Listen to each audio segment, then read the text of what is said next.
अस्सलाम वालेकुम। हमारा आज का टॉपिक है how to take homeopathic medicine.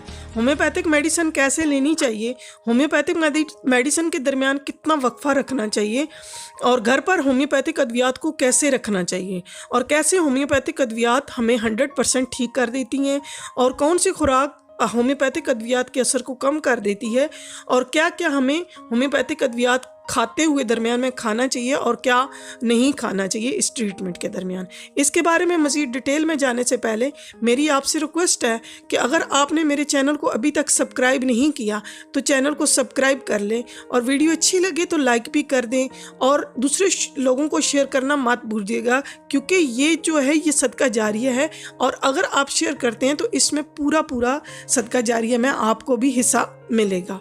और कमेंट्स बॉक्स में अपनी कीमती राय का इजहार भी ज़रूर कीजिएगा।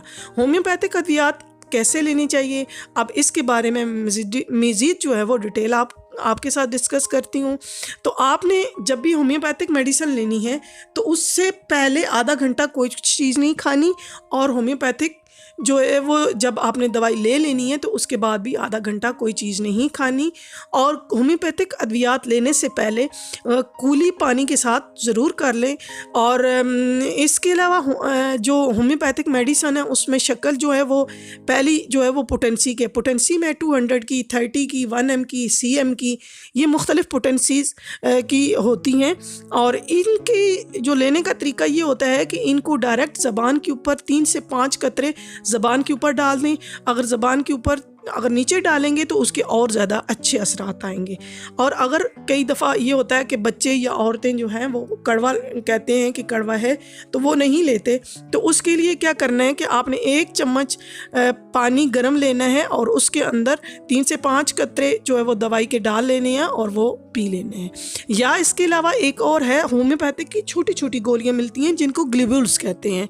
ग्लोब्यूल्स की एक बोतल के अंदर डाल के, डिस्पोजेबल बोतल के अंदर आपने डालना है, छोटी सी बोतल के अंदर, और उसके अंदर आपने 10 से जैसे 10 ml वाली बोतल आप लेते हैं तो उसमें आपने 10 से 15 कतरे जो हैं वो होम्योपैथिक पोटेंसी के डाल लेने हैं, और उसको आपने अच्छी तरह हिला लेना है। और हमेशा से याद रखना है कि उस ग्लोब्यूल्स वाली बोतल को आपने सीधा नहीं रखना है बल्कि आपने लिटा के रखना है।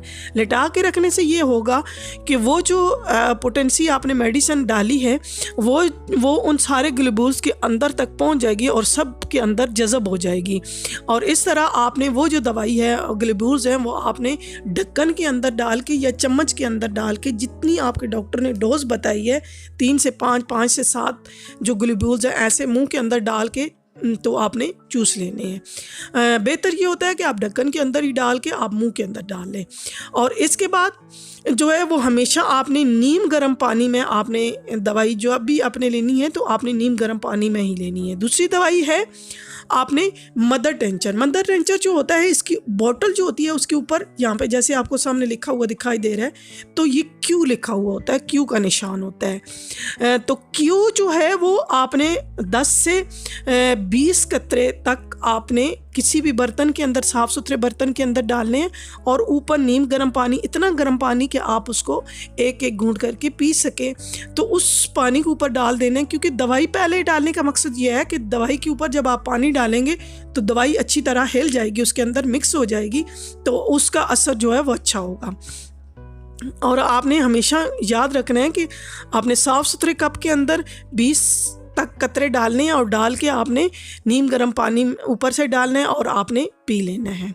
अगली जो दवाई है वो बायो कम्बिनेशन है। बायो कम्बिनेशन में छोटी छोटी गोलियां होती हैं, जैसे आम गोलियां होती हैं, तो वो गोलियां मीठी गोलियां होती हैं, अगर आप चूस लें तो बहुत अच्छा। लेकिन अगर बच्चे छोटे होते हैं तो वो चूसते नहीं हैं, उनके लिए ख़तरा होता है, मतलब मुंह में डालेंगे तो कहीं अंदर ना चली जाए, गले में फंस ना जाए। तो उसके लिए ये तरीका है कि थोड़ा सा नीम गर्म पानी डालें गिलास के अंदर, उसमें वो जो बायोकेमिक जो गोलियां हैं वो डालें और उनको थोड़ी देर के लिए चम्मच के साथ हिलाएं तो वो मिक्स हो जाती हैं और पानी का जायका थोड़ा मीठा हो जाता है, तो वो बच्चे को पिला दें। इसी तरह एक ये चीज़ बड़ी लाजमी है कि आपने जिसने भी होम्योपैथिक दवाई ली है उसने दूसरे की दवाई इस्तेमाल नहीं करनी। मतलब आप घर में एक मरीज़ है, उसके लिए आप खांसी की दवाई लेके गए हैं, तो दूसरे को घर में खांसी लगी है तो वही दवाई ले ले, ऐसे नहीं हो सकता। क्योंकि हर बंदे के उसके जिस्म के मुताबिक, उसके सिम्टम के मुताबिक दवाई अलग होती है। इस वजह से हर बंदे, जब दूसरा बंदा घर में किसी को खांसी लगे तो वो अपनी डॉक्टर के पास जाके अपनी दवाई ले, और दवा लेने के बाद इसका ढक्कन अच्छी तरह बंद करें, क्योंकि होम्योपैथिक अद्वियात जो होती हैं ये उड़ जाती हैं और फिर हम कहते हैं कि दवाई जो है वो जल्दी ख़त्म हो गई है। क्योंकि इसका ढक्कन जो है वो अच्छी तरह बंद करेंगे तो वो दवाई एक तो बाहर के जर्म्स वगैरह या खुशबू वगैरह का असर भी कम होगा, और दूसरा जो है वो नमी वगैरह भी अंदर कम जाएगी और दवाई उड़ेगी भी नहीं। अगला चलते हैं कि आपने दवाई कैसी जगह पर रखनी है। तो आपने हमेशा से नॉर्मल टेम्परेचर जो है उसके ऊपर दवाई रखनी है, ना आपने सूरज की रोशनी में आपने दवाई रखनी है, धूप जहाँ पे पड़ रही हो खिड़की वगैरह के सामने, और ना फ्रिज में आपने दवाई रखनी है जहाँ पे बहुत ठंड हो। इसी तरह खुशबू वाली जगह पे, जहाँ पे डाइनिंग टेबल वगैरह पे इत्र वगैरह या खुशबू वाले लोशन पड़े होते हैं। इसी तरह किचन में जब हम खाना बनाते हैं तो धुएं के अंदर या किचन में खुशबू जो है वो खाने की होती है, तो वहाँ पे भी आपने मेडिसिन नहीं रखनी। खाने में आपने जो है ना वो हमेशा से, जब होम्योपैथिक मेडिसिन ले रहे हो तो आपने खुशबू वाली जो खुराक है वो खाने में, वो चीज़ें वो नहीं खानी चाहिए।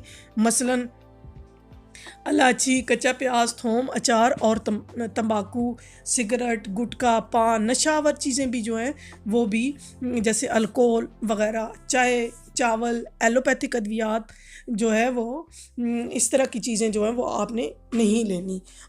अगर ज़रूरत पड़े, आपने कोई ऐसी आपकी डिज़ीज़ चल रही हो जिसमें आपकी एलोपैथिक लेनी ज़रूरी हो, तो आपने 1 घंटे का वक्फ़ा जो है वो लाजमी रखना है कि 1 घंटा पहले आपने होम्योपैथिक मेडिसिन खाइए तो उसके 1 घंटे बाद आपने एलोपैथिक की टैबलेट लेनी है, और जब भी लेनी है तो आपने 1 घंटे का लाजमी वक्फ़ा रखना है। तो इसी के साथ अब आप में जो है ना, इसके अलावा आपके जहन में कोई क्वेश्चन है तो वो मुझसे जो है वो कमेंट्स बॉक्स में आप मुझसे करके पूछ सकते हैं। और इसी उम्मीद के साथ अब आपसे इजाज़त चाहूँगी कि बहुत जल्द एक नई वीडियो के साथ आपकी खिदमत में हाज़िर होंगी। और इसी के साथ अब इजाज़त। अल्लाह आपका हामी नासिर हो। अल्लाह हाफिज़।